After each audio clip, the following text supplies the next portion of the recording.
Tracy Walder talks about how Osama bin Laden inspired her to eventually join the CIA. Going back to sort of getting into the agency again, obviously I went to what I think is a good school. And, at the time, they did not have counterterrorism classes. It wasn't a thing. Why would that be in anyone's curriculum? Right. And so I wanted to learn more. Right, about this situation. Really, my turmoil point for the Middle East was always Israel Palestine. Right. That's what I grew up with, particularly as a Jew. Israel Palestine, Israel Palestine, Israel Palestine. That's what I always knew.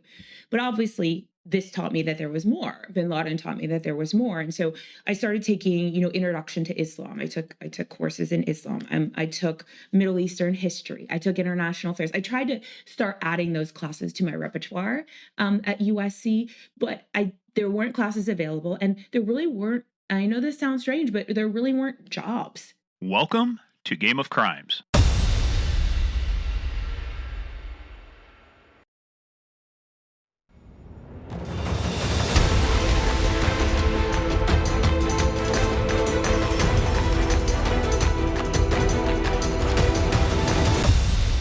Welcome back, players and playerettes, to the most exciting podcast on the interweb. It is exciting. Why? Because I'm the host. Murph, I just got to admit it. I am Morgan Wright. I am the host. That's what makes it exciting. Bullshit. Hey, and I'm Steve Murphy. Call me Murph. And you see what I deal with, so bear with me. Yeah, your burden is small compared to mine, pal. So, hey guys, well, thanks for joining us. Some real quick housekeeping. We want to talk a little bit about last week too, but just a quick bit of housekeeping here first. Hey, go on over, hit that Apple and Spotify now. Give those 5 stars, 5 stars. That's all it takes to make the world a better place, to bring peace to Ukraine. It really would. I mean, if we got 5 stars, Murph and we're going to saddle up and go over and take care of business, aren't we, Murph? Okay. I got your ticket. You're going with me. Okay. Hey, also head on over to our website, gameofcrimespodcast.com, for everything, including our books. Jimmy Capra had a bunch of books out. We'll talk about that. Head on over to our book page. We got our live events, our merch list. Follow us on social media at Game of Crimes on Twitter, at Game of Crimes Podcast on Facebook and the Instagram. But where you got to be really is Patreon. Patreon.com/Game of Crimes. We just released our second installment of 911 What's Your Emergency, and I got a good one on Murph. I pulled a good one on you, didn't I, man? Yeah, you didn't tell me everything. Well, you don't have everything when the call comes in. It's like you're not this omni. You just got to go with your gut. You were off on this one, but not for bad reasons though. But hey, if you want to find out why Murph was off and you want to find out more about the call, what do they have to do, Steve? You got to subscribe to Patreon. And seriously, I mean, how many episodes we got on there now that you can listen to? 30, 40? Oh, man, I think it's 65, I think, with Holy everything. With Pablo, with when we interviewed you and JP. By the way, we've got the Cali Cartel coming up, Dave and Chris. We've got that coming up. And we just started this new series, 911, What's Your Emergency? The second one there. I think we're over 65, 67 episodes. We just did our review of Silence of the Lambs. Oh, that was so scary. I ate his liver with fava beans and followed it with a nice Chianti. Yeah, you're still sick, puppy. But hey, if you want to find out what we thought of Silence of the Lambs, yes, I know. Head on over to patreon.com/Game of Crimes. That's where all the fun stuff is. And also use paypal.com and our email, gameofcrimespodcast@gmail.com, or paypal.me/Game of Crimes, whatever it makes it easier for you to help support the show and help bring us you even more exciting content. Now, I'll get into the disclaimer in a second, but just real quick follow-up. I mean, a lot of great comments about Jimmy, and I was just thinking of that old Tennessee Ernie Ford song, you load 16 tons, you load 21 tons, and what do you get? 12 million in cash, and a letter from the AG. I mean, can you imagine? Just swing, you open that door, and it was protected by a $6 lock. That's the only thing protecting 21 million tons of coke and 12 million in cash. A $6 lock. No guards, no cameras, no nothing. And I don't think we asked Jimmy this question, but I wonder how many people were killed because of that, because that was a major hit for the Mexican cartel, for Amado Carrillo Fuentes. And they even referenced that seizure in one of the episodes of Narcos Mexico. Yeah. Yep. Good stuff. But good for him, man. He's a hell of an investigator.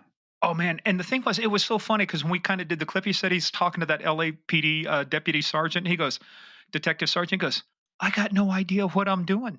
Jimmy is just the most humble guy. He was not afraid to ask for help. That's what made him such a great agent, and that's what made this thing work. So, anyway, that was such a great show. Now, our standard disclaimer: this is a show about crime. We talk about bad things. We talk about bad things. We talk about bad people doing bad things and bad people doing bad things to good people.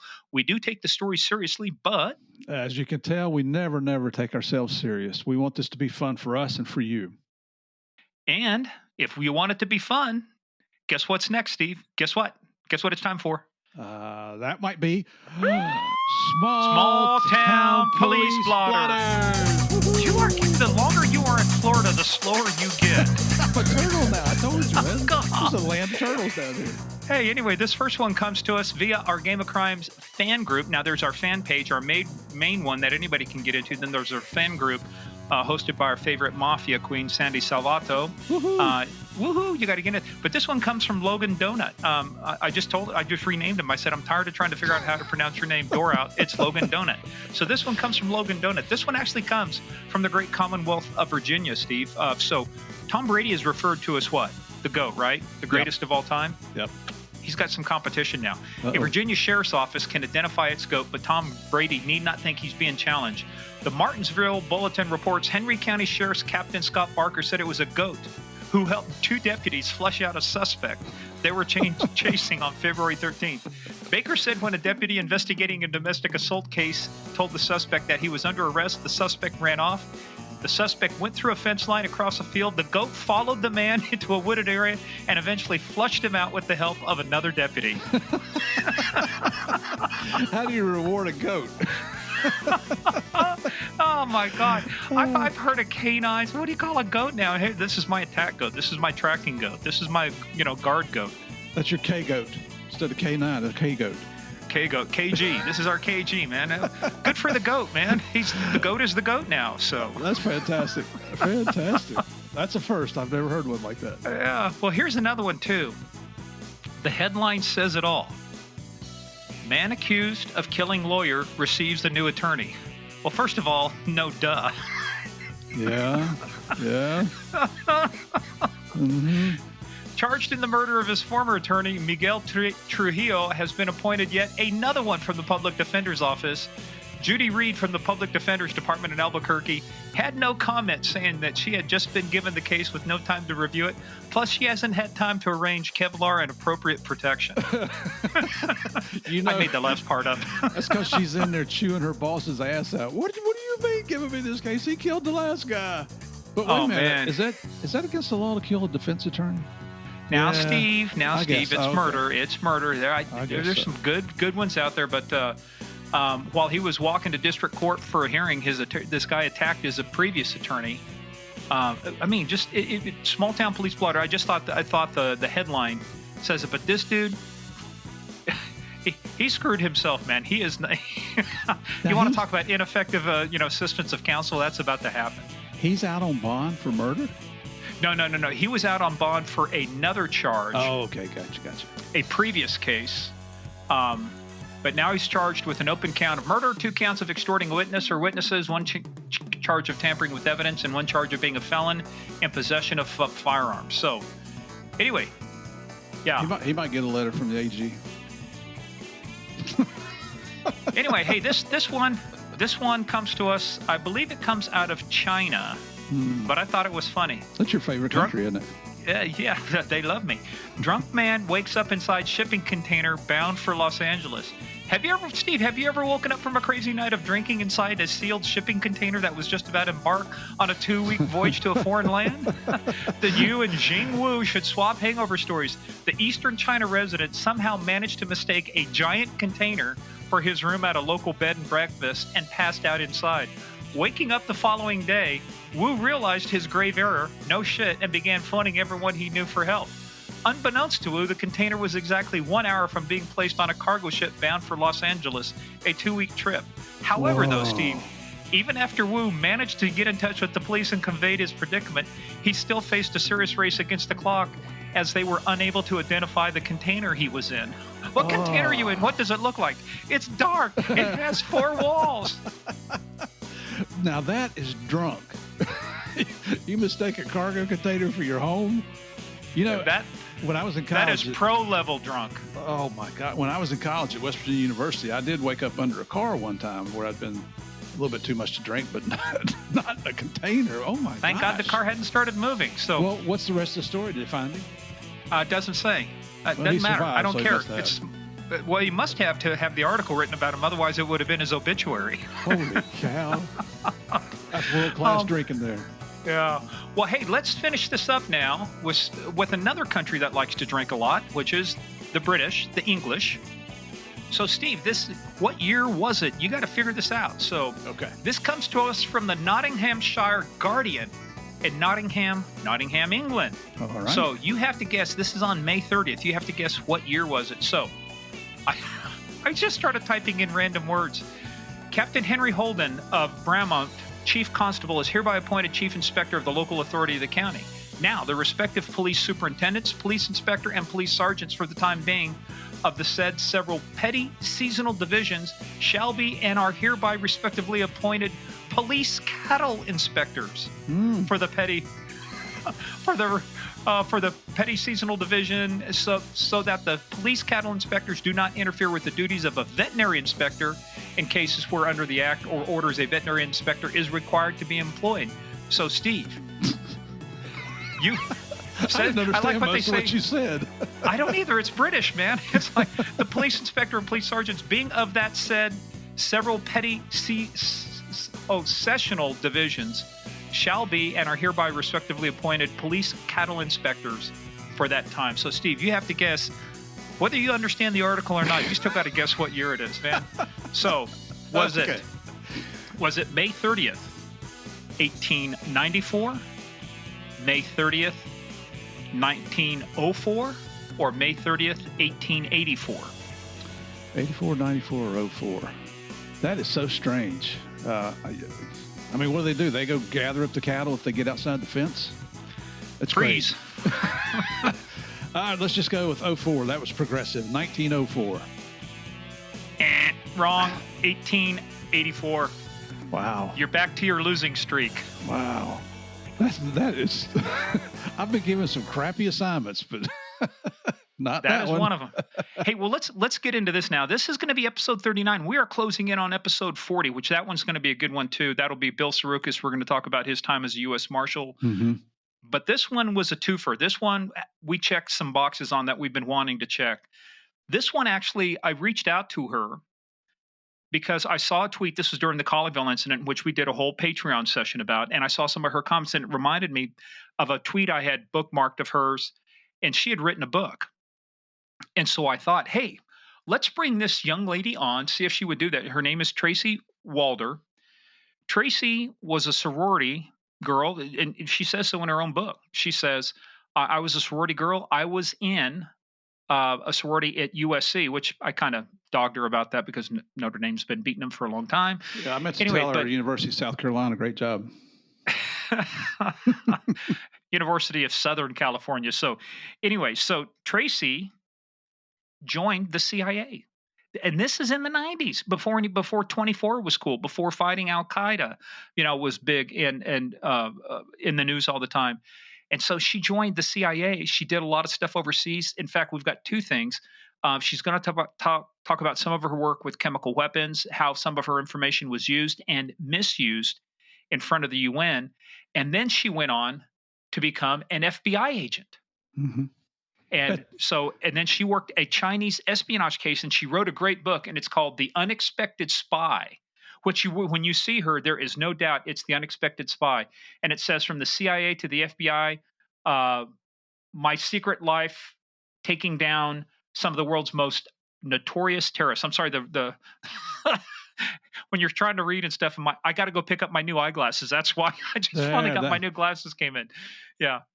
So, but this is cool though, The Unexpected Spy. And actually it's more like The Accidental Spy, Steve, because you'll hear part of it, but she was just riding her bike as a junior across campus by a job fair and decided, hey, I'll throw my resume out. She threw it at the CIA guy, and next thing she knows, got a job. They're calling her up. And you listeners, that most of you already know that when we record this, we only present audio, but we actually can see the people we're interviewing on our videos. Closed, it's in our little circuit here. And she is the last person I think I've ever seen in my life that I would expect to be a CIA operative. FBI agent, I can see that because they do hire some very attractive women. But Tracy's a very cute blonde. She's now a mom. She's a school teacher, which she always wanted to be.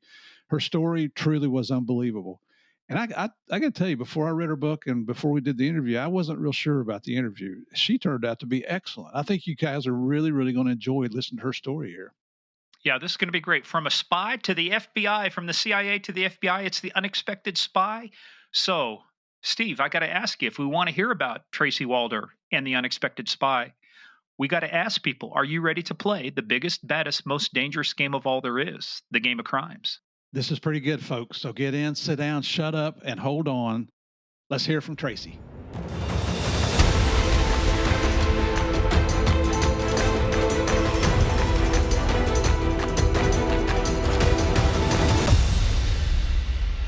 Satellite Beach, Florida. I thought we might just start off this podcast, but you're getting raided, aren't you, Murph? Yeah, I thought I was hidden over here. Well, what a great way to start off our next episode. We were going to bring on Tracy Walden, but apparently we can't right now, because we can't right now because Steve's getting raided. Are they knocking on the door, demand entry? What's going on, Steve? And well, if I don't look at them, they won't see me, right? Yeah, right. That works. Well, hey, let's get into this podcast before Murph gets taken away in handcuffs. So this one is unique.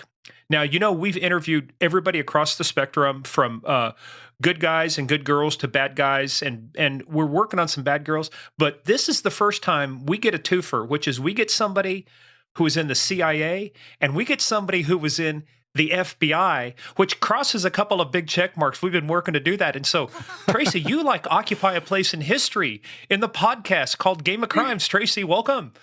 Woohoo! Thank you for having me. That's great to know that I occupy a place in history. I love that. You do. We've been trying to get somebody on from the Bureau for a while. We've reached and talked to some folks, but the agency, normally we talk about law enforcement, Game of Crimes, but what you did and going after that fits right into what we're looking at, because we're going to talk about some of the stuff you did going after terrorists, the weapons of mass destruction. You're driving. Good thing you learned how to drive, because there's ice in Dallas right now, and it's no fun. Jeez. Well, hey, let's do this as we do with everybody. We want to talk about how'd you get started. But before we do this, folks, you got to go to Tracy's site. It's Tracy, Tracy Walder, WALDER, TracyWalder.com. Got to go get her book. It's called The Unexpected Spy, From the CIA to the FBI, My Secret Life, Taking Down Some of the World's Most Notorious Terrorists. And I'm telling you, when you see her and you see what she's done, you're going to go, no way. You could, not you. You took the words right out of my mouth.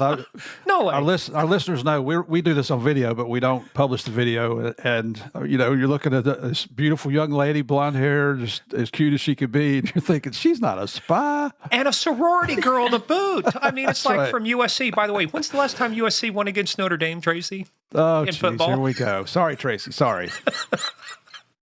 We had no pouting allowed. You can't do that. So but this is so, again, and reading the book and everything, because it adds a lot more detail. We always do the pre-call, get some stuff, but then the book adds a lot of detail. Mm-hmm. But I think one of the most interesting things is you were kind of the accidental spy. I mean, you had no intentions. I mean, really, the CIA wasn't on any radar of yours until you were riding your bike across campus one day, just happened to have a resume in your backpack. How did this all start? So, walk us through that. You're going to USC, and it's a beautiful area, obviously. You're, out for a bike ride. How does this whole journey into the CIA start for you? So first, I always like to actually orient the audience to the time frame. So you have to remember, I always tell people, why would the CIA have been on really anybody's radar at that point? Because the reality is, this is the mid-ish 90s. We didn't have pop culture like we do today, with shows like Homeland and Criminal Minds and, all of those FBI shows that kind of glamorize it. We didn't have any of that. And really my only experience pop culture wise with the CIA, quite frankly, was with Sean Connery. And you have to remember that myself as some 19-year-old college woman, why would that be something that was appealing to me, right? And we also have to remember too, and I don't mean that in sort of this trite way, it's just I always want people to sort of understand why I didn't set out to do this was because I didn't really even know that that was a possibility, and a lot of that was the time frame. I didn't grow up in the 2000s, right? Surrounded by it all the time in pop culture, and also in terms of the terrorism aspect, I grew up in the 70s, 80s, and 90s. Al Qaeda wasn't even born until 1989, right? And they didn't start sort of making their splash on the world stage until 95, 94, time frame. And so really I grew up with Oklahoma City, Ruby Ridge, Waco. That was my brand of terrorism, if you will. And so we have to remember the time.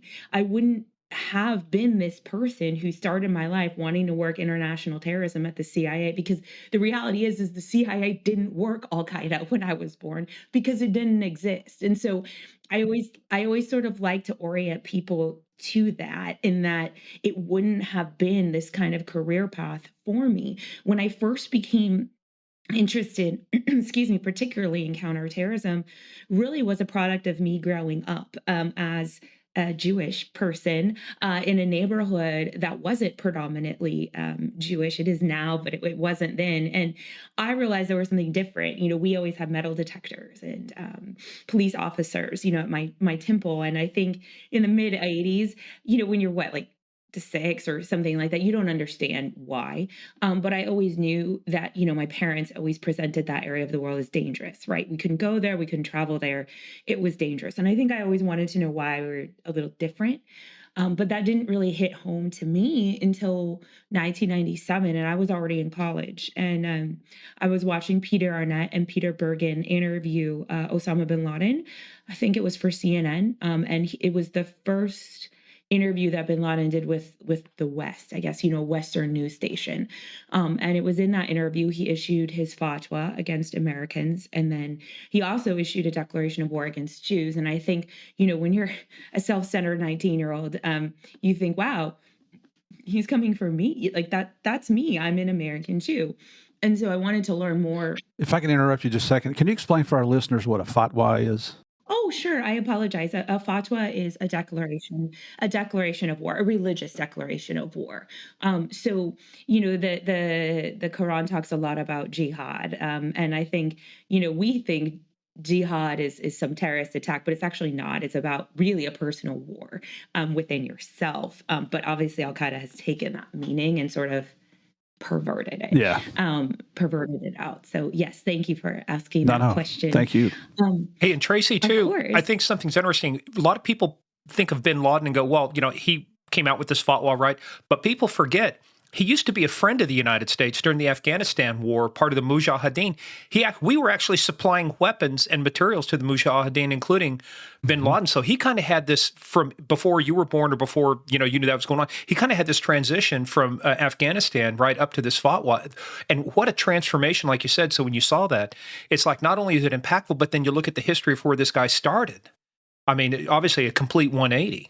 Yeah, and I don't think, you have to remember, we didn't really put two and two together, right? Until they basically started shooting us with our own weapons when we invaded Afghanistan, in 2001. And I think I would like to say we saw that coming, but we didn't see that coming, right? Hindsight's always 2020. It's so easy to be this Monday morning quarterback. And yes, obviously in the 80s with the Russian invasion of Afghanistan, our priority was right anti-communism, anti-Russian. So whomever was going after them, right, that's who we were going to support. And so I grew up in a time frame where it was very anti-Russia, anti-communism, like that was what I thought the CIA did, and quite frankly, that is what they were doing, at that time. And so I'll just be, terrorism, it just wasn't really on people's minds. The Mujahideen, we viewed them as, I don't want to say a friend. I think that's going maybe a little too far. We tolerated them, yeah. We viewed them as a vehicle upon which to fight the Russians with, right? I think that's how we viewed it. An enemy of my enemy is my friend. And so I think that's how we viewed it. And so I think, yeah, looking back, of course we shouldn't have, armed them, but I think hindsight's 20 with Always. that. Oh, Always. and all of these people who have perfect, hindsight, they go, well, you should have known this. Well, gee, where were you, Nostradamus, when this was going on? Yeah. That's one of my most. I try to always be patient, with people like that, but it's difficult sometimes. Yeah, and especially when there's congressional hearings and other stuff, and everybody gets, pompous and, well, you should have known this. Well, okay, great. Just saddle up, Skippy. We'll be over here at the Counterterrorism Center. Look forward to your support. But yeah, and so see, that's fascinating too. Yeah. Go ahead. Yeah, keep going. So I guess going back to, and I'm sorry if I'm speaking for too long, going back to sort of getting into the agency again, obviously I went to what I think is a good school. And, at the time, they did not have counterterrorism classes. It wasn't a thing. Why would that be in anyone's curriculum? Right. And so I wanted to learn more, right, about this situation. Really, my turmoil point for the Middle East was always Israel Palestine, right? That's what I grew up with, particularly as a Jew. Israel Palestine, Israel Palestine, Israel Palestine. That's what I always knew. But obviously, this taught me that there was more. Bin Laden taught me that there was more. And so I started taking, introduction to Islam. I took courses in Islam. I took Middle Eastern history. I took international affairs. I tried to start adding those classes to my repertoire at USC, but there weren't classes available, and there really weren't. I know this sounds strange, but there really weren't jobs to work in, on this counterterrorism mission, other than going into the military. And I knew my family comes from a long line. Military folks, but I just knew that probably wasn't right for me. And so one day I had my sorority sister at USC. There's this big kind of thoroughfare, which most colleges have, where they do a lot of their, job recruiting events. And contrary to what people think, the CIA does recruit at career fairs. So does the FBI. It's actually not unusual. I had no interest really in going into this career fair. This was when sort of the .com boom was starting to happen, and it really wasn't a job that I was interested in. But I had my resume on me because I was actually going to go apply to an internship in the Senate, and I had to ride my bike through there to go to USC's. They have like a little office that you would give your resume to. And so I went with my roommate, and I saw that there was a table, a CIA table, and there was no one at it. And so I went over and I asked the recruiter, do you work counterterrorism? And, his response to me was, it's a very small office, which it was at the time. And he said, we're really recruiting Spanish speakers and Russian speakers, because most of the turmoil in the world, as Steve probably knows, was really in Latin America and Russia. And that was their hiring focus. And those were the two areas that, I didn't dislike them. I just knew I was really interested in counterterrorism. He's like, look, we have a small group. You can give me your resume, but you can't really pick where you go. The CIA doesn't quite work like that. And so I gave him my resume and just kind of pedaled on my way and didn't think anything more of it, because I know sometimes it can come off as, here's this silly sorority girl who just felt like working at the CIA. And it wasn't really that. That's why I always like to kind of counter back with the phrase, not in a bad way, just that why would this have been something that was on my radar, given my interests. I think now, if I grew up in, 2005, of course, but I didn't. Mm-hmm. Well, yeah, and anybody who grows up during that time and later, they look at 24 and they go, oh, it's like this, and it's, oh my God, Jack Bauer, they've got all this fancy stuff. And it's like, if the public only knew. So that's cool, though, because it's kind of like I said, you're like the accidental spy. You were just driving through, and had it not been there, who knows, the story might have turned out, if CIA not been there, the story might have turned out different. But as it was, you did. And I think you were a junior, right, when you dropped off your resume? Yes, it was kind of like March-ish of my junior year. So you're getting ready to go into your senior year. You've got some decisions to make. How long did it take from the time you dropped off your resume till you got that first contact? Oh gosh, until they called me for an interview, because you guys probably know that there's hoops that you have to go through. So until I got the first call to basically come in for an interview, just a kind of a light interview, I want to say maybe 2.5, 3 weeks. That's not bad. Long. That's pretty quick. Murph, they weren't sure about Murph. It took him 2 years to get hired by DEA. Yeah, but look what they got. And they want their money back. Probably. Wow. Right. So after that 3 weeks, so because it's one of those things, who do you go to prepare for an interview like that? It's just kind of like, okay, I just Right. got to show up, right? So what goes on? So So one of my Oh, I'm sorry. One of my sorority sisters was actually quite helpful. She had interned, so she was a year older than I, so she would have been just about to graduate, and she had interned in the Senate's like foreign policy, not the committee, it was like policy making. I don't remember exactly what it was that she was doing. And so I went to her and I said, what are some resources that I should be, preparing for? Because obviously there was no one that could really help me with that. And she told me, she said, read The Economist cover to cover. Just read that thing cover to cover. Read The Economist cover to cover. And so I did. I got all the back issues of it, that I possibly could. And that's really what I did to prepare. And my dad, is a huge foreign policy buff. He would not quiz me, but we would talk through issues. There are issues going on at the time in the Knesset in Israel. And so we would talk about sort of the issues du jour.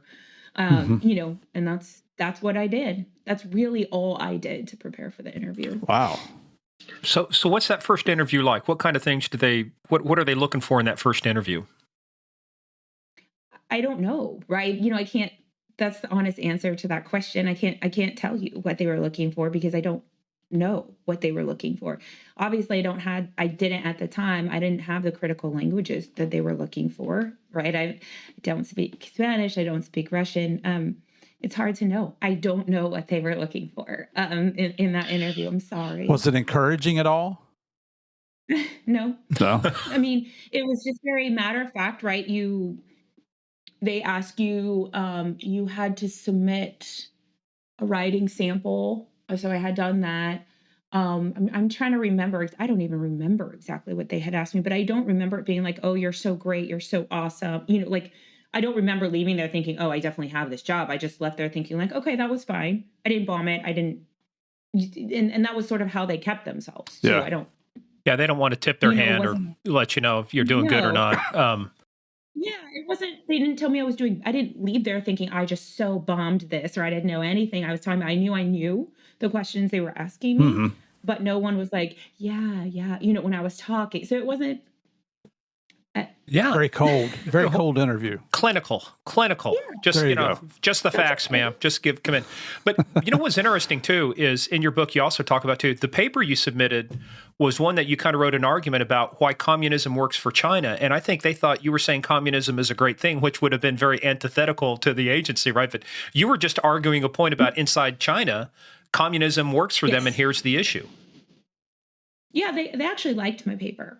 I remember my dad being so pissed off at me because that's what I had sent, to them. But I thought it was a good paper, and I had actually gotten a really good grade on it because my professor thought, that I had looked at the world not in an ethno-nationalist point of view, right? I had realized that democracy is like not this one size fits all approach. Like clearly I don't want to live in China. I love living in America. I think that democracy is the only way to go. But I think what I had started to realize about, because I had to take a Chinese foreign affairs class when I was there.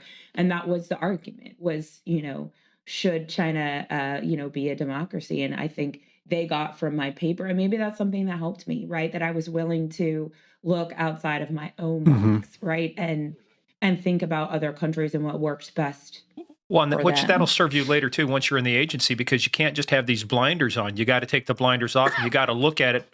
And the real, the thing I tell people too, the problem isn't the problem. The problem isn't the way you think about the problem. The real problem is the way our adversaries think about the problem. Can you get into their eyes and look at it the way they look at it? And that's where you get great analysis from, which we will. I could not agree with you more, and I don't think we do enough of that. I don't think we teach enough critical thinking. I think everybody wants to be safe and, well, I just have my point of view. It's like one of my best classes I ever took in high school was debate, and it made you'd be arguing for something in the morning and arguing against it in the afternoon, and you had to do it with equal vigor, and if you wanted to win the tournament. And I always get questions, what's the CIA looking for? What are they hiring for? And the thing is like, I can't really answer that question because I think they really care a lot about those soft skills that you're Yeah. talking about, Morgan, which is, critical thinking. Because the reality is they can train me to shoot a gun. It's not that hard, right? They can train me to learn a language if that's what I need to do, right? Those are things I don't want to make light of them. Clearly, they take training, but you can train someone to do that. I'm not sure that you can really train someone, to think critically quickly. You either kind of have that or you Right. don't. And I think not to sound egotistical, I do think I have that. I think that's something I've always had. And I think that was helpful, writing my paper about China. Again, I wasn't saying communism is great. I don't think it is. But, I was willing to step out of my comfort zone. And look at it. Well, that's cool. And like I say, it's just, which is, I think we need more of. I think we've got to step back because that gives you a whole different perspective. But as we move along, you obviously moved through the process. You're into your senior year now. When do things start getting real with the CIA to where you go, oh man, I may have an opportunity here? So it wasn't actually in my senior year that happened. It was kind of the summer. Okay. The summer between my junior and senior year. So that was when I passed the interview process, and I'm going to apologize for that because we were bored last night, and that's a 6.5-year-old.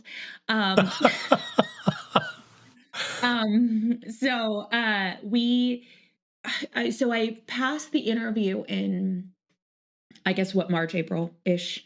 And then really about a month or two later, so this would have been maybe July of my summer between my junior and senior, that's when I went to do all the stuff, right? The testing, the polygraph, the psychology, all of that. And so I think it would have been probably, August-ish when I was realizing like I probably have a shot at this. Well, before you stopped and dropped off your resume there to the CIA booth, what were you working towards in college? What was your dream job? Yeah, my dream job was to be a high school history teacher. Wow, that's a little bit different from being an operative with the CIA. Huh? Talk about a 180. I don't know. What are you doing now, Tracy? I'm a high school history. There you go. Yeah, there's never time. There's always time to go get your dream job. Hey, but let's talk for a minute about one of the fun things you did. And we talked about this pre-call because we've all had to, one form or fashion, go through a lot of scrutiny. But the CIA, it elevates it to a new art when you have to do your lifestyle polygraph, because it's not just a quick, like what they call either a counterintelligence poly or just a regular poly. Have you stolen anything? Have you done this? In a lifestyle poly, they are looking for everything. And that was, having probably never been through a polygraph before, that had to be quite the experience. Yeah, it's funny because obviously I had to do the FBI one too, even though I had a clearance. Well, the FBI and the CIA don't share anything in their name except the letter I, according to Dennis Miller. But the FBI one was like 40 minutes. It was so easy, right? I just remember being like, this is fantastic. And the one at the CIA was, for me, 8 hours. And really, it was because I hadn't done anything. You had a fake ID. Admit it to everybody. You had a fake ID. You were a criminal. Fake ID. I drank underage. I did the normal stuff that I think people probably who in college doesn't done or did do. But I had never used drugs ever, and I still haven't. It just wasn't I'm not a pious person up on my, preaching that stuff. It just wasn't interesting to me. I don't like to be out of control. That's just who I am, and wasn't interesting to me. But the polygrapher just really couldn't get over that, I guess. And I guess that's pretty rare. Most people have tried marijuana or things like that. And so I think when you keep getting asked the same question over and over, and you know that the same answer is going to be no all the time, your body does stuff. Yeah, it's exasperating. It gets mad. Yeah. And so you do elicit a response. And so he kept telling me that, it was coming back as inconclusive, because I was eliciting this response. So I had to come back the next day. I almost quit at that point. But my recruiter. Well, and that's the trick too. They always do that. They come back in and they don't say you failed the test. They just say, well, it's inconclusive. We have a couple areas we want to talk to you about. Yeah. Now, and then it's this come to Jesus moment. Come clean with us. Tell us what it is. What's on your chest that you want to talk about? Nothing. They don't believe that. It's like nothing. I'm like you. No dope, no drugs ever. And it's like, are you sure? Yeah, I'm pretty damn sure. Yeah, take my hair. to the CIA. I mean, just wasn't like, I totally admitted I drank. I admitted all of Well, that. and I had no. the biggest issues with polygraphs with a lot of people is they lie about stuff and get caught lying about stuff that would otherwise not preclude them from getting a job in the first place. So if they just told, what they want to know is, will you be truthful? Will you tell us the truth? That's it. Absolutely. I can. That's it. And I was telling the truth. I can't Oh, no, go imagine ahead, Steve. going through an 8-hour polygraph. Holy cow! Not once, but you had to come back again, right? Wow. Oh, well, thankfully you've suffered through that. And it's kind of nice. It's kind of nice to get that feeling when you come back and say, okay, we've passed you. You're clear. You can move on now. But by that time you had probably spent 12 hours in the chair getting polygraphed? Yeah, I fell asleep in the chair. I talk about that in my book. The polygrapher stepped out. This was in the second one because I didn't sleep that night between, when I had to come back the next day. I was very upset. I think I was very upset because I'm sure anyone would be, I didn't lie and these people are accusing me, right? And so, and you talk to the other recruits that are there, right? And they're like, oh yeah, I've done pot all the time. And I was very, I don't know if I can say this, I was pissed because I was, I had never done these things. And here I am being, and they smoke pot all the time. I was mad. I was very mad. And so I didn't sleep. My recruiter called at like 2 a.m. And so, yeah. Wow, your recruiter called you at 2. What if you were asleep? Well, because the recruiter, what did I do? I think he called me at the end of that day. He was so great. He really shepherded me through the process. And I want to say he called that night. It was like maybe 9 or 10 a.m., just to see how everything was going. And I just was like, I'm done. I'm getting on a plane tomorrow. I'm not doing this. This is not a place I want to work. And I explained to him everything. And he became very upset, not with me, but I think he was upset that I was upset. And so, he called again. It was maybe like 11 and I was sitting outside like by the pool, just in my own head. I was just really upset. And he talked to my mom who was with me, and my mom, was telling him how upset I was and she was upset too. And, I talked to him again and I'm like, nope, I'm not doing this. I'm done. My mom's booked a flight. Like we're going home tomorrow. Then he called again at about 2. And I think he would convince me. Is this the same recruiter from the campus that you ran into or somebody different? Same one? Okay. Yeah. He shepherded me through the whole process. That's good to know too, because it's really one of those things, when you've never applied for the CIA before, you don't know what it entails. So you really need somebody to kind of be there. And it seems like had he not been there. I don't know if it's still like that. I have absolutely no idea. But, well, being somewhat of a conspiracy theorist, it makes me wonder, were they trying to keep you awake so that you'd be very fatigued the second day and see if you change your answers? Steve. Look, that could have totally been the case too. It wouldn't have bothered me because my answer wouldn't have changed. They would have just had to wake you up between your power naps in order to do the polygraph. Yeah. Well, so and now let's start getting into this too, because it's obvious because of the book, we know you got into the CIA. So you get, when do you get that notification that says, thank you, Tracy, we want to offer you a job? When does that come in? That was November-ish, December-ish of my senior year. Now, how does the timing work out with you finishing school and then going to the agency? How does the timing work out? It was what's called a conditional offer of employment, which was contingent upon me graduating high school. Okay. Or college, excuse me. And I want to say I graduated and then started like 3 weeks later, somewhere around there. I can't remember the exact. Yeah. Where'd you first go to when you started? Were you still in California or did you have to come out to Virginia? Oh, I went to CIA headquarters. Okay. Had you ever been in Virginia or that area before? Yes, because I interned in the Senate. Oh, okay, cool. Yeah. What kind of stuff did you work on in the Senate? So I was on the communications committee, which was with CIA, not CIA, with USC. USC used to actually have a physical USC campus in DC, which was really, really cool. And so you don't get to pick. They just like put you in these whatever they have like available. And I got so lucky because I ended up getting to work for, at the time, I think it was the Senate Minority Leader, which was Tom Daschle, and then the whip was Reed. And I was so lucky because he's a Democrat and the president was a Democrat at the time.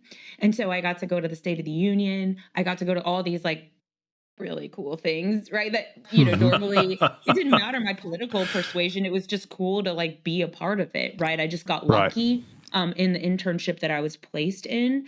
And so I did a lot of communications work, which was also cool because I got to, write interview questions for senators. And I got to meet so many of them because they would just come through, right, the office, which was, it was a cool internship. It wasn't what I wanted to do. Obviously, I'm not a communications person. I think it was just like where USC had openings Right. For internships. Some people were in the White House mailroom. Some people, you just went where they put you, and that was it. Yeah. Yeah, but still, what a great experience. Go ahead, Steve. Oh, it was awesome. I loved it. That in my mind, that would just suck getting stuck in the mailroom. It was funny because all of those students thought that they had such a better internship than I because they were all at the White House, right? And they're like, we're at the White House. This is great. It sucks to be you. You have to go work for this like senator from the Dakotas. And, people were giving me a hard time. And I have to say, I kind of bought into that, right? Initially, because I was like, yeah, this sucks. I want to be at the White House.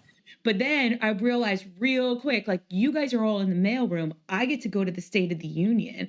I get to meet and interview all of these senators. I ended up with like the really cool internship. It just didn't seem flashy, like theirs did, if that makes any sense. Oh, yeah. Yeah, I had a buddy of mine in the Air Force worked at the Pentagon, and he used to say, I'm over 10,000 people. He was on the 5th floor. That's all it's all on your perspective, right? He had no real rank, but I'm over 10,000. I'm over 10,000. Literally, he was, yeah.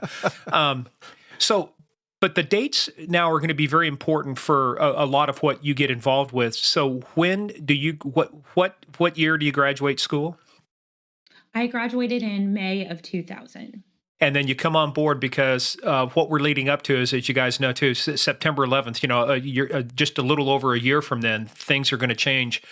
How does it get started for you? So you come on board, you go to CIA headquarters, and I know a lot of the stuff, and folks too, the other thing too is Tracy's book had to go through the publication review board, so there's certain things she can talk about and can't, and if we ask her something she can't talk about, she's not trying to be obsequious, it's a big word, Murph, she's not trying to be dodgy, or it's just that there's certain things she can't talk about. So if we ask you something, just say, yeah, can't talk about that, we got it. But Tracy, if you'll excuse me a minute, we communicate in sign language. I've got a message from Morgan. I can't see it, Steve. It's blurry, very blurry. So as you get started, what's it like getting started? So you come out to Virginia. Now, do you live in the Virginia area, D.C.? Where are you living at? I was living in like Old Town Alexandria-ish. Oh, that's nice. Yeah. Very nice. Very nice area. So how does it start out for you? So you start to the CIA, what kind of things do you get, I know that there's no normal way things get started. How do things get started for you? There is, in a way, right? So, like I had mentioned before, at CIA, you don't get to say, I'm going to the CIA. This is the department I want to work in, and this is what I want to do. Like, no, it doesn't work like that. Right. And I don't think it still works like that either. You go where they put you. And I figured I would be working something Latin American or Russian, right? Because that was their focus. And I think the way I viewed it was, okay, I'll get put in those divisions and I'll stay at CIA. And I'm sure I can transfer into, the counterterrorism group if I want to in a few years. Like, that was kind of what I assumed, I guess, simply because I knew what their hiring focus was. But I knew kind of what directorates I wouldn't end up in. I knew I wasn't going to be in science and technology. That's not my background. I knew I wasn't going to be an analyst because I don't have a specific higher degree, I guess, in a subject matter. I don't have another foreign language that I speak. And so I had a feeling that I would end up in the DO, which is the Directorate of Operations, the dark side, whatever you want to call it, just because I had that broad liberal arts degree. And that's a lot of people that work in the DO do. And what I was most surprised about, though, was that I worked in the Counterterrorism Center. And so, it was small at that time. It was not this massive behemoth that took over really all of CIA headquarters and then outbuildings later. And so my job until, I went to the farm was CIA works different than, like DEA or FBI. You don't go to training first. You spend some time at headquarters first. And so I was. I'm sorry, you mentioned the farm. Can you tell us what you're talking about? The CIA training facility. There you go. Which may or may not exist somewhere in Virginia, a military installation. But hey, look, it's available on the Google. If you go to the Google, you can find out. Right. Right. You can find out lots of stuff. But you go to, and actually it's funny too, because there's so much history just even around the CIA, as it got started, where it started, out of OSS. Alan Dulles. In fact, a lot of the areas out here, Dulles Airport stuff, named after Alan Dulles, who is one of the directors of Central Intelligence. Now, do you get to complete your entire training program, or do things happen where you get pulled back out? How does that work between the time you do that and the time that you actually start, as we might say, start getting into the work? So that's going to be a tough question to answer because mine's going to be different because September 11th happens. Yeah, that's kind of what I was getting at, because it's in terms of, had that not happened, there would have been a kind of a standard training program you can complete it. So what happens to you? You talk about it in the book, and I know people will pick up the book, but talk about it. That day, it's like a lot of other folks. I was in the Reagan building. We're supposed to be going to the Pentagon. Everybody's day kind of starts out that way. How does your day start out on September 11th? I go into CIA headquarters. I usually worked I like mornings, so I started work at like 6:30, probably 6:15. So I was already at CIA headquarters well into my day, I guess, because what had happened 2.5 hours later. So I was already well into my day. I was at the Counterterrorism Center looking at training camps in Afghanistan, and everyone's always surprised to hear this, but I did not know that the first plane had hit the World Trade Center. And you have to remember, CIA doesn't have open internet. You don't bring your phone in to headquarters. It doesn't work like that. And so, yes, we had sort of these large TVs, in our offices, but we didn't turn them on all the time, right? Like, why? It just wasn't, anything. And so I did not know that the first plane had hit until I had a friend who worked in an unclassified outbuilding. So they had open internet and he had his phone with him. And so he called me on like my open line. Obviously I picked it up because it was my friend. And I thought, I picked it up and he said, you guys have to turn on your office TVs. Plane just hit the World Trade Center. And so that's when we did. And then we saw the second plane hit. So yeah, not that exciting or interesting. That's no, but you knew though. A lot of people saw the first plane hit and they go, "Oh, must have been an accident." And a lot of people going, "Yeah, maybe, maybe not." But everybody knew instantly the minute the second plane hit. Yeah, the first plane I thought was an accident. To be honest with you, that's what I thought too. There had been an incident a month or so before where it was a pitcher or baseball player was flying a Cessna, and he hit an apartment building actually in New York, like a high-rise apartment building, and he died and his son died. And to be honest with you, that's what was on my mind. That's what I thought, right? Is that someone did this again in their private plane. Obviously, when the second plane hit, I saw that it was not a Cessna, right?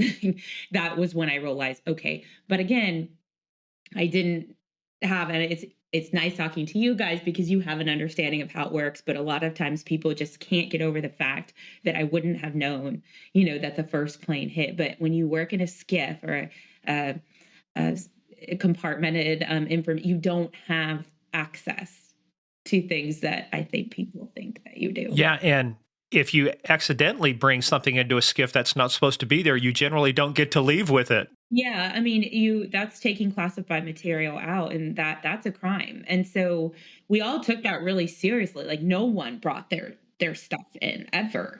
So yeah, and you have to do that no matter what agency you are, because that's one thing that will get you. Well, and I can tell you too. I think I was telling you this, Steve, too. I was doing stuff for the anti-terrorism assistance program over in Turkey, and they actually were going to take us into the skiff because we're walking down the hallway and there was a place to put your phones. And I was on it. I wasn't looking, and my foot started to go over the threshold. And I went, whoa, I kind of, like tilt back, because if I'd gone into that skiff with my phone, I never would have got my phone back, because it's like once it's in there, it belongs. And so I like the way that you put that too, because a lot of people think it's just cavalier. No, people take their oath seriously. They say, no, you can't do this. I take my oath very seriously, and I still do. Absolutely. If you're not going to take it serious, don't take the oath. Don't take it. I agree. And all my colleagues did too. No one was really cavalier at all, about those kinds of things. We always left our phones in the car. It was just. And it's not like TV. You see on TV, you see people in CIA headquarters walking around with a cell phone. No. There we go. Another myth, another Hollywood myth busted. Hey, I actually had the chance a few times to run into Michael Schur, who for a while was running the Alex station, the Bin Laden issue station. Was that something that you were involved with him too at that time? So Mike used to call me Stacy all the time. See, crazy minds think alike here. So yeah, Mike was on the analytical side.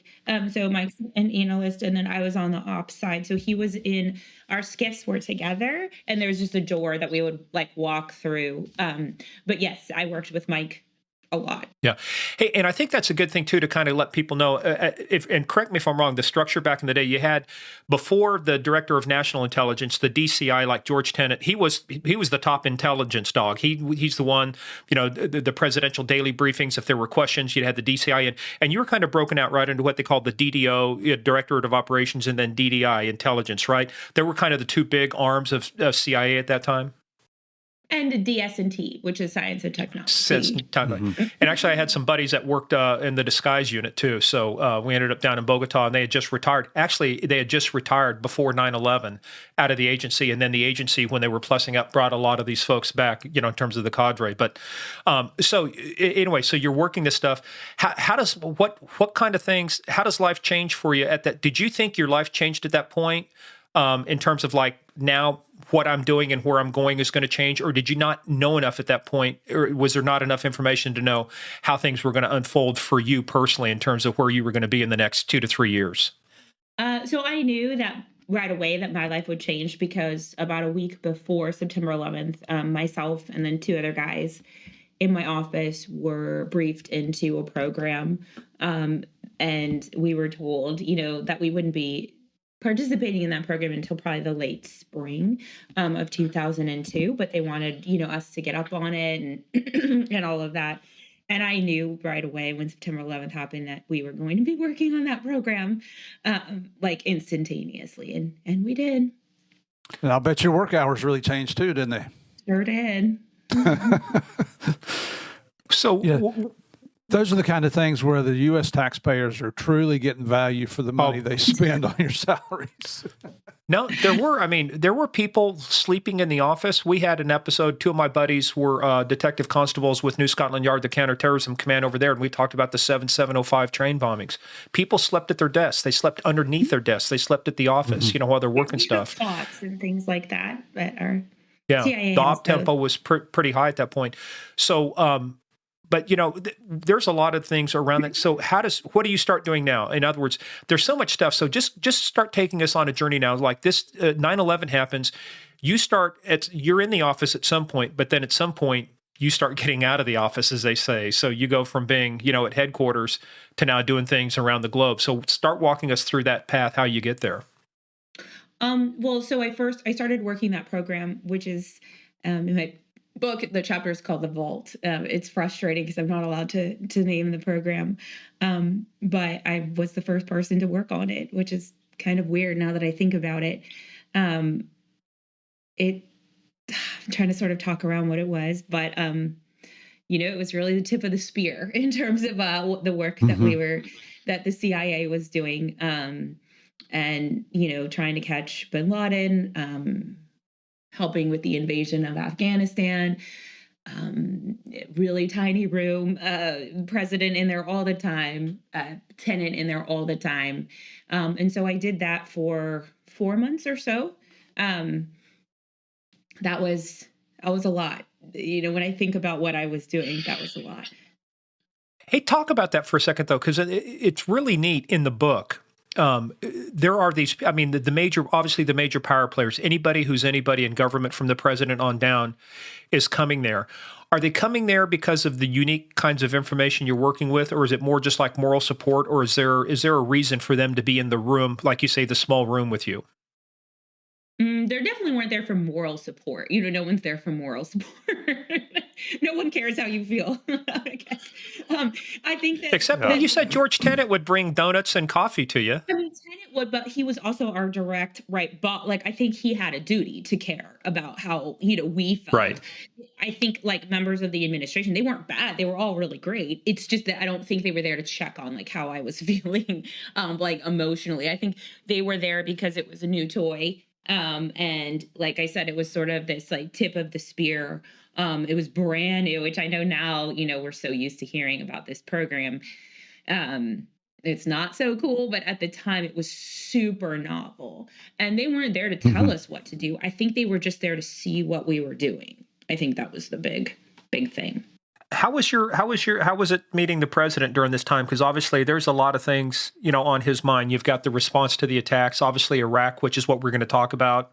Weapons of mass destruction will be coming up. What was it like meeting the president under those circumstances? It's hard to say. I didn't really carry on a conversation with him because you have to understand he's coming in there while I'm on duty doing my job. And so for me to turn around and have a conversation with him and get to know him, it wouldn't have been a feasible thing to do. He was always kind when he was in there. He'd ask us good questions and we would answer them, but I didn't get to know him, on like a personal level, I guess. He was always gracious. He was always kind, but... No, that's cool. I mean, that's what I mean. That's good to know, because a lot of times some people want to come in, they become disruptive as opposed to, even if you're the biggest, the head cheese. Yeah, that's good. With the work that we were doing, I mean, folks like Bush, Rice, Rumsfeld, none of them were disruptors, right? They just would sit there. If they had a question, like a legitimate question, they would ask it. There was one senator who was just a pain, and they kicked him out. Because the work we were doing. But the work we were doing was so tactical. And so I think there was just like zero tolerance for it. It was like, if you're going to come in here, you will shut up. And if you have a specific question, fine. But we're not here to entertain you, right? Like, we're not here to. Right. And so I think that was really kind of how it was. Who kicked that senator out? Tenet. Good for him. Good for him. Because that could be a career move. Yeah. You want to make sure you have the right authority to do it. Yeah, you're at the right level. So again, like I said, folks, you got to read the book about the vault and stuff. You kind of, if you've been in the business for a while, you kind of get ideas, but we're not going to talk about them. But again, it's like, one thing I've always been impressed though with CIA, it's like they created the first digital pager before, basically some of the stuff they did early on was the original, would have been called an iPhone. Their technical capabilities were always like 5 to 6 generations ahead of what you thought was possible. So that was always the cool stuff, is finding out, especially when you read a lot of the books about tradecraft and what the CIA did, and the Office of Technical, was it Technical Services, the science did, all the people who had no constraints on thinking. It's like, how do we solve this problem? So you guys get to work, and how long do you stay in headquarters before they start having you now go out into the field? A few months, probably not until I was detailed to the Counterterrorism Center's Weapons of Mass Destruction group. That's really when I started going out into the field. And you talked about too, is that in the book, because of 9/11, it interrupted a lot of things. You were just getting little bits of training, stuff that you needed, right, to go out into the field or to do stuff, right?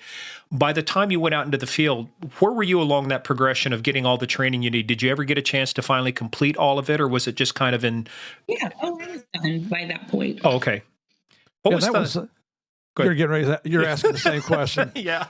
You included some of your stories, and we've read the book for our listeners here, but we want Tracy Tracy, come on. we want you to tell us about your experiences rather than us telling what you went through. And that's what Game of Crimes is all about. And this prepared you for driving on the Beltway in Alexandria and other places. She has some pretty funny stories. The training that I went through, I can't talk about all of it. The only chapters that you see are the chapters that they cleared, which is obviously very frustrating. So sorry. The only one that they allowed me to talk about was crash and bang. So that's why you don't see a lot of Hmm. the training in there, because they just wouldn't. I mean, those are chapters I had to take out. Right. But that one they allowed in because it was published in 2 other And books. that's the one we want to hear about because it's Yeah. hilarious. Well, there were some other ones that were just as great, but Yeah. I You can't talk obviously about them. And they put are those in. redacted out, especially if you read the Kindle version too. It doesn't have the redaction lines, but it has all of these like little tildes things, so you can see areas to where. Sorry. No, Yeah. but you know what? I know. I think that's no. You don't have to apologize. I don't. A lot of people want to know, but there's also other folks I think like me or whatever said, look, I want to know, but I don't want to know because if I know, that means our adversaries know and our enemies know. Right. You know, I don't want them to know. Well, and I appreciate you guys a lot. It's not, but you have to remember I talk to so many different Mhm. audiences, right? And so you guys understand, right, where I'm coming from, and I do appreciate that. But a lot of people do feel like they're entitled, right, to have that information, which is so frustrating. Absolutely. But yeah, the crash and bang, of course, because it does kind of, to your point, it makes it seem like I didn't finish training, but I did, but I could only put that chapter Right. in, right? So it's, I know, I'm super No, but sorry. the cool thing about the redactions, I think it's a great marketing tool because it just makes you want to know more. You want to continue reading, like, okay, let's see if they Yeah, slipped up and told me that's what country true. she's going to, or you know. That's true. I didn't think about it that way. So the training I can talk about is the module that was crash and bang. So it's, learning how to drive your car defensively, which is what we all want to do in DC. I just stay off the beltway. That's my defensive driving. Stay the hell off the beltway. But look, the crash and bang, it's, the other thing too is when you go through the emergency vehicle operations course, this was actually something new. What you were getting taught was stuff they'd never really used to teach in emergency driving or stuff like that. Yeah, I mean, there was because you talk about the pit maneuver, the pursuit intervention technique, and that's where the bang, the crash and bang comes from, because you're getting chased around the track. You don't want to make it too easy, right? But it is you got to do the maneuver right, because it's not just more tap. You got to drive through, and so let's talk about that, because now the reason I asked this is by this time you already had sucky luck with your cars, because one car burned, one car got towed while you were in for the interview, right? I mean, you had 3 cars that you had issues with, and now they're giving you another car. But this one you can go out and crash and do stuff with. In fact, the second car, right, was it the Acura, the one that they stole and basically launched themselves on and got hurt in? The people? No, that was my Honda Accord. Honda Accord. Years Okay. before. Yeah. Yeah. No, they give you the farm is a big place, right? So they give you a car. Everyone has the same kind of car. I think it was like a Ford Focus, something like that, to drive around. And they want you to learn how to drive stick. The crash and bang, there's a couple different things that they're doing. They're trying to obviously teach you like situational awareness, right? Which is they'll go and ambush you on your way, to your dorm or, to the cafeteria or whatever. So there's that side of it. And then there's a side that I think Maria was talking about before, which is the track, right? More the kind of clinical side, right? Learning how to do that pit maneuver, learning. So there was kind of both of those things. And I personally loved it. I thought it was really fun. I think I remember some of the folks being scared, Oh, to do these that's things. the fun part. It really is. But yeah. Now, tell us about, did you have to experience crashing into a wall? Yep. Mm-hmm. Driving straight into, how fast were you going when you hit the wall? I don't remember. That's a really good question. I honestly, that I'd be remiss if I just kind of made something up. But that was not in the Ford Focus. That was in a different car. We didn't really destroy the Ford Focuses. Those were to sort of the situational awareness. More happened in those. When we went to the track or, the wall or those kinds of things, those were in vehicles that clearly had seen, some better days. And you mentioned having to drive a stick. Did you know how to drive a stick? I did not know how to drive. Yeah, you hopped in the vehicle and you went, uh-oh. I was of the generation that really would have been one of the first to like not drive sticks, right? So, I did not know how to drive. I had a few little parking issues there, huh? Well, I still never really learned how to reverse, tactically or ass in, to a parking spot. So I would just like kind of gun it up over the parking. Hey, you came up with a solution. There goes that critical thinking. If I can't do it this way, I'll just do it another way. Absolutely. It is what it is. Look, I learned how to, drive it regularly. Right. That wasn't the issue. It's just for some reason I could not get the, I guess, reverse situation. Well, and tell us too about the ambush. When the instructor's in the car with you one day and you're going to a different location. Just give us a quick synopsis on that. Yeah, so I think something's up because the instructor's in the car with you, right? It doesn't take like a rocket scientist to figure that out because typically you're not driving with an instructor in the car. I loved all of my instructors. I mean, I truly learned so much from them. They were amazing guys. And so I had the instructor in the car and they do kind of walk you into a situation. A lot of them, Steve, were Latin America guys, guys that had been, and then were at the farm to do training afterwards. And so they sit in the car with you and, they're like, oh, it looks like there's a roadblock up there, right? And so you're at the roadblock and you have to figure out what you're going to do when someone comes up to your car with a sim gun, right? And so figuring that out. So what'd you do? I just gunned it. So obviously, that's what you're supposed to do. Yeah, at least he's not standing in front of you. Well, no, he comes to the side. You know what? Quite frankly, even if he was, I would have gunned it. Good for you. I view that as a him problem. Like, why are you in a simulation in front of my car, right? That's just dumb on your part. Yeah, that's laws of physics are working against you there, Skippy. There is a great video going around. I saw it on LinkedIn, but another one. But they show, there's been so many carjackings going on in some of the Latin American countries, like Brazil and places like that. And what they do is they come out in front of you with a gun and they want to try to get you to stop. But this one guy was like, "Now we ain't playing that, homie." He hits the guy and knocks the guy into a tree. I think if it didn't kill him, it really messed him up. But it's like even the citizen had the idea. It's like you don't slow down for this stuff. Right. If you stop, you die. Well, we were stopped. Like they make you stop because there's an arm, one of the parking arms. So they want you to stop because they want to see kind of, I think, what you're going to do. Like he tells you to stop. So you do. And then they come up to the side. So I knew I wasn't going to hurt anyone. And how many of your classmates passed that?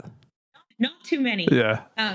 Yeah, I mean, a lot of them freaked out, started talking, like reasoning with the guy, like those kinds of things. Maybe I just don't have empathy or care. I don't know. I'm not going to stick around. I love it. Reminds me of somebody who failed to follow your advice, Steve, and that was Boyd Holbrook. Is like, whatever you do, don't go in the house. And for that story, you got to go on Patreon. Yes, you do. You got to find. I think it kind of goes back to what I had said before about soft skills. I think there's a common sense chip that people either have or they don't have. Does that make sense? Absolutely. Common sense is not common.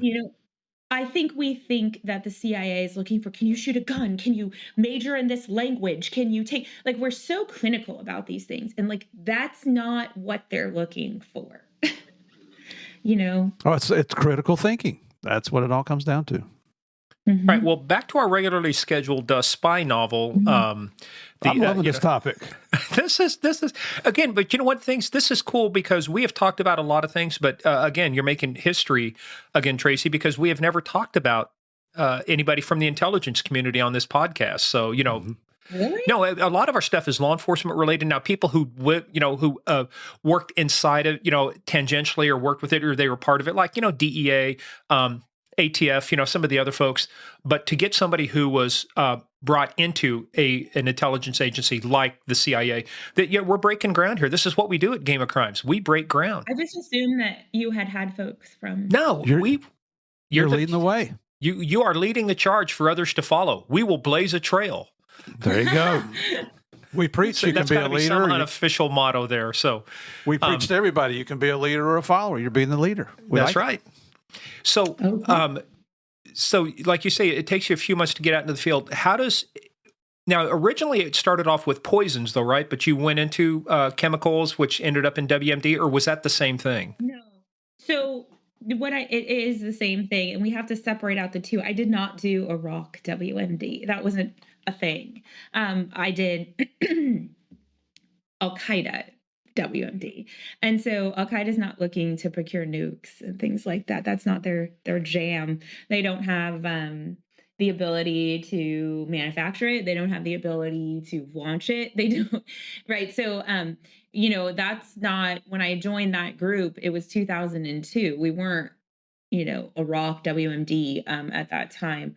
We were more focused on how Al Qaeda had, divided themselves up, right? And so we had this WMD group. We knew that a guy named Zarqawi was tapped by bin Laden to commit attacks with toxins and poisons. And so that was my group's job. Yeah, that is an interesting thing too, because like you say, they don't have the infrastructure to support nuclear weapons. They'd like to get maybe some radioactive material, maybe a dirty bomb. Dirty bomb. Right. Yeah, but nothing, they're not looking to acquire an actual nuclear warhead. So that's not feasible. Yeah, so let's start getting into this, because this sets the stage now for a lot of your analytical work will be used later, but not in a way that you had intended.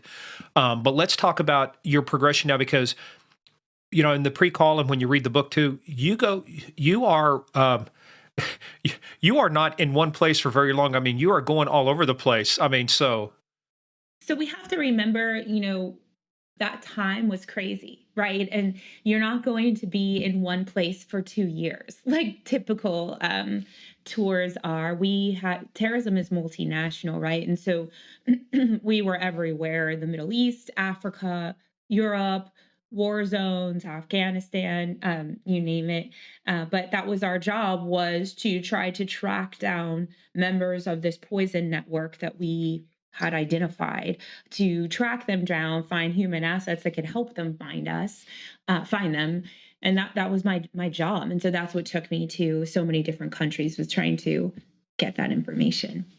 And there's an interesting thing too. I know you won't say much about it. I'll throw in something that I learned, but back in the days before they really started getting strict with passports and controls and biometrics, you were able to get identities much easier than you can today because of the use of, like I said, biometrics. And so there's some things now out they call true name. But in your book, you also talk about it too. This is your first time using. Well, not that we know that you're good at using aliases because you had a fake ID to get into bars back in college, but this is your first time, traveling, under an alias. Did that affect you at all? Was it just like part of the job, or was there kind of like this element is like, I know I'm me, but I'm supposed to be this other person. So how much of you is in that other person? I can't answer that question. I'm sorry. That's all right. Okay. It's all right. We don't give up trade secrets. All right. Well, I will tell you. So, you still look the same. You still talk this. Yeah, we can talk. You still look the same. You still talk the same. No, what I meant more was just like psychologically.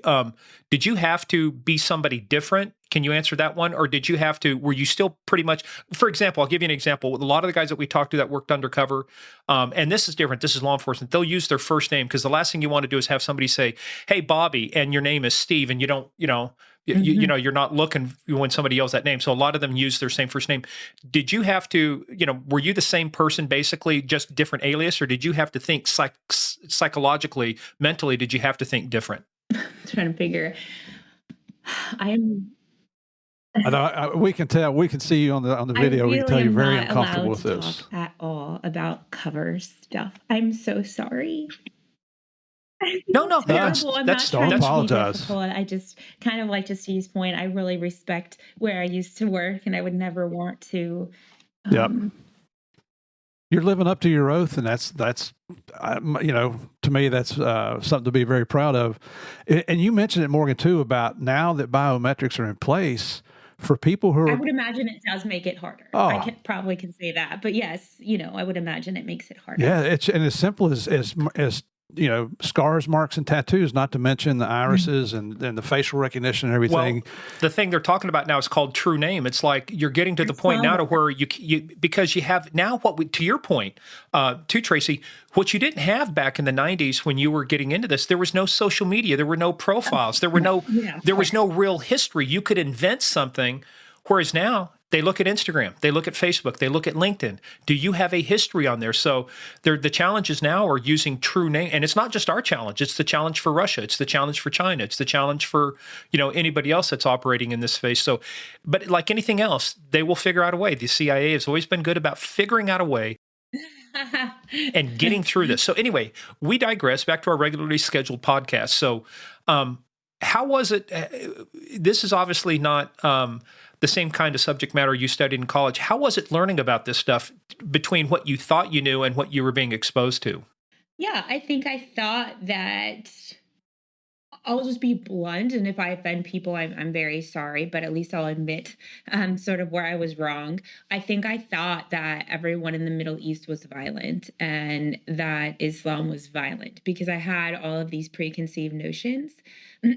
But once, I went and lived in some of these places, I realized that Al Qaeda is the exception, not the rule, to how people are in the Middle East and what Islam is. And so I think that was sort of this huge wake up call, I guess, for me. And so that was sort of one of the things that I learned that was a good thing, right? I learned a lot about the Middle East. I learned to love it and respect it and understand it a little bit better and to understand Al Qaeda, right? And that it's not everyone in the Middle East and it's not Islam. It's not. I learned a lot about that. And just to throw in a little side story, when I was based in Miami, the only Colombians I'd ever met were the people I put in jail. And as wrong as it is, you stereotype an entire country. I did. And then when my wife and I got to Colombia and we lived there for 3 years, we found out it's one of the most beautiful places on earth. The Colombian, the hardworking, legitimate citizens are some of the greatest people you'll ever meet. 100%. So I think I totally agree with you. And I think that's a good thing that happened to me, being able to be overseas. And buying jewelry at the souks. If you go over to the Middle East, you got to, now, did you negotiate? Did you take their first price or did you negotiate them? You look like a negotiator. I actually never really, I went to the souks from time to time. I never really bought jewelry, to be totally honest with you. Occasionally I would, but it wasn't jewelry I liked per se. And I think, there was already attention on me because of the way that I looked. I wasn't really interested in drawing more attention to myself. So a lot of times I bought some rugs. I think rugs were something I was interested in, but I would always send members of SEAL Team 6 out to go get them for me because I just didn't want to draw more attention to myself, I think. Well, a blonde-haired, light-skinned gringo is what I would call you. It sticks out it's like me being in Colombia. I'm English-Irish heritage. I'm 6'2". I don't blend in. Yeah, and so I think I knew, right, that I didn't blend in. And when I had to go out, obviously I went out to meet with assets and those kinds of things. But I think sometimes less is more, right? And so, yes, I went to some souks, of course. But yeah, I don't know. Yeah. Hey, I don't know what a souk is. Explain that to me. It's a big open air market, basically. I don't know any other way. So like a swap meet, right? Are people familiar with what a flea market or swap meet is? In the Middle East, they're very, very popular, really in all the Middle Eastern countries, quite frankly. And there are days that they have bigger ones than others. And there's some countries that are known for having sort of these grander ones than others. And it's really a cultural experience, in my opinion, because, you can buy jewelry there, you can buy, clothes, rugs, food, right? Some people are going to do their grocery shopping there, right? And you can haggle and do all those fun things. So it's like going in the Grand Bazaar there in Istanbul, Turkey. That place is huge. The Grand Bazaar is a souk. Okay. Yeah. Got it. And I learned too. I've got some lessons from going in there. So you don't take their first price, then they're going to know you're an amateur. So, and the one lesson I learned too is when you buy gold there, you buy it by the gram. It's I want this. How many grams in it? So the area last I was in at UAE over in Dubai, it was hey, yeah, you buy it by the gram. So the bigger of a piece of gold you got, the more it weighed, the more you paid. And so, but you had to negotiate. Otherwise you go, oh, you're an amateur. Get out of here. I negotiated a few times, but I think for the most part, for me, it was weird. I bought rugs. I have 7 or 8 rugs. And I bought art. In one of the countries, it was a way to fundraise for girls to go to school. And they hadn't been able to in the past. So I bought art because I knew that the money was going to them. And so it was like things like that I would, but when I bought the art, that particular art, I wasn't going to haggle price because I knew it was like for Who was charity. helping them out? Yeah. But for the rugs, I went once and bought a rug in a souk, but in another country I was in, I just didn't want to be out gratuitously. It just wasn't. And so I remember sending the seals with just like, here's money. You need, you may not spend more than this, and this is how many rugs you must come back with. And so, And And it takes a special relationship with the SEALs to tell them to go do that. to task them. Here you go. I mean, I got along with them great. I mean, Well, you mentioned in the book too, a lot of people think that the SEALs might be like rough and just coarse and just, no respect for a lot of stuff. But you mentioned in the book too, which I think most good operators like that are. They were very respectful of you, not sexist, not demeaning. I mean, they considered you like you are a part of our team. You do different things, but we all are part of this one team over here. 100%. I think you kind of have to be. I don't know. I never had any issues. Yeah, when we make inappropriate jokes, absolutely. But that Well, was we just, all do. Yeah. I mean, that was part of just being friends. I Mhm. never, I It's don't building know. camaraderie. Yeah, we just had a camaraderie.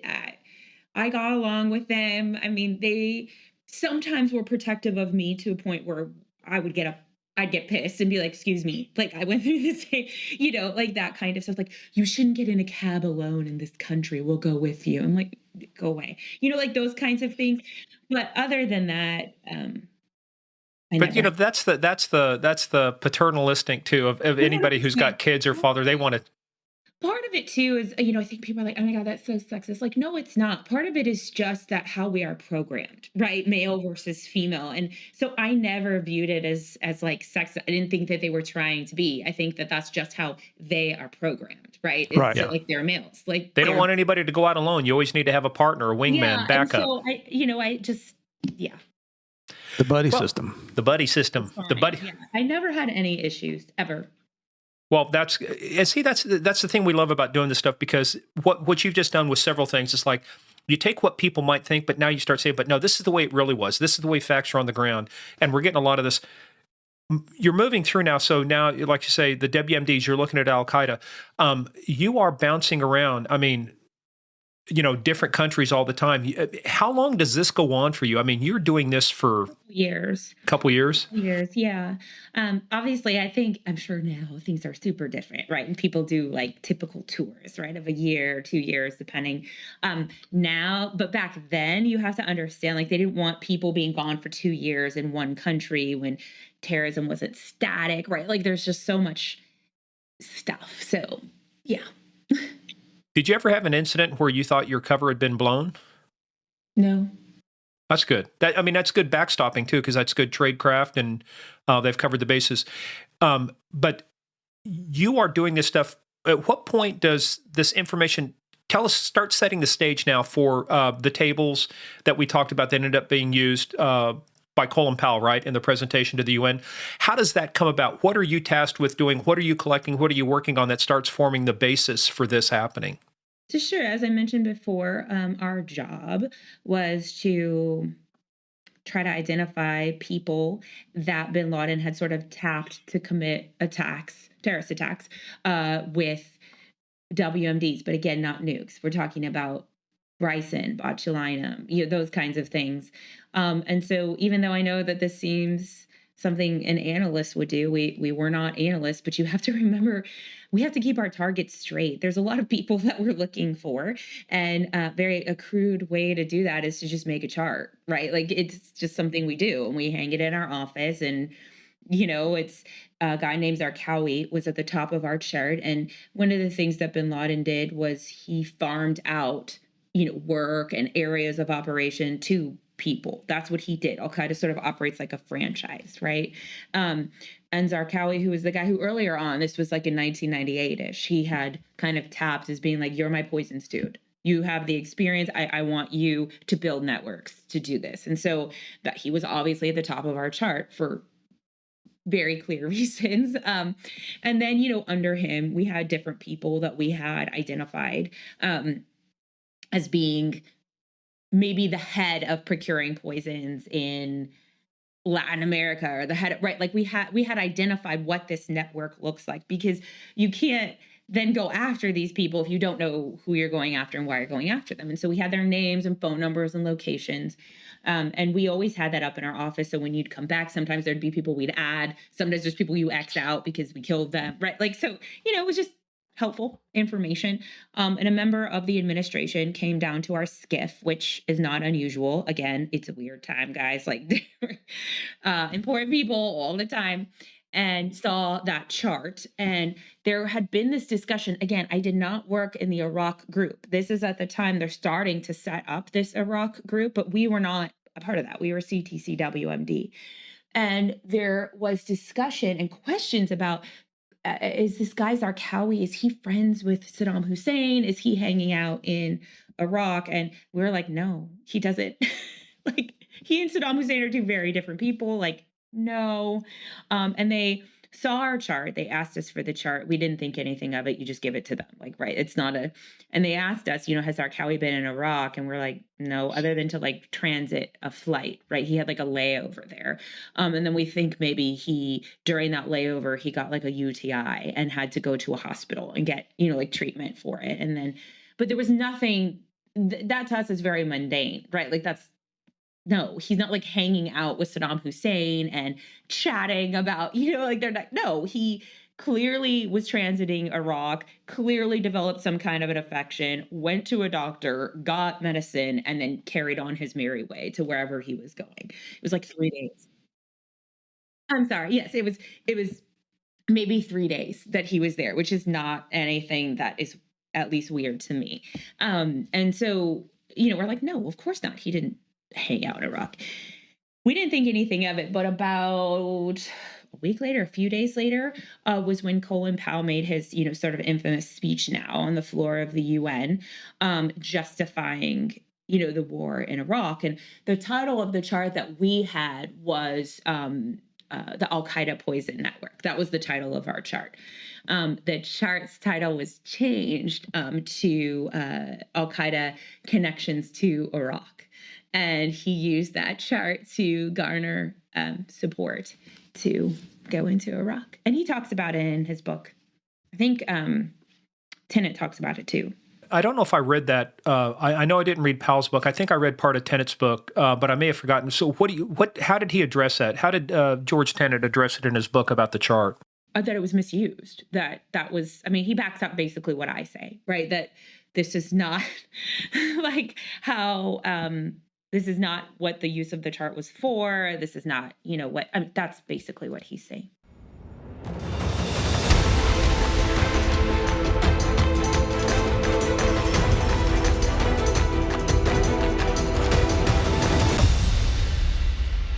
Hey, everybody, that is the end of part 1, Tracy Walder, The Unexpected Spy.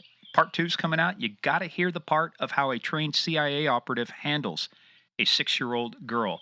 That is one of the best parts of this next segment.